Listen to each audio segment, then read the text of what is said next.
nan point presse maison blanche la. So I personally give an update on this issue every single day to the president, who is taking a deep interest in making sure we get every single one of those people home safely.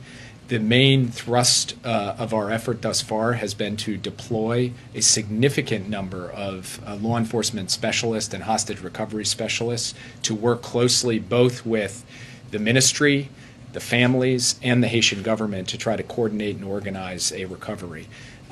We are looking at every possible option for how to go about doing that. We have put the assets and resources in play that we believe can help bring this to a successful conclusion.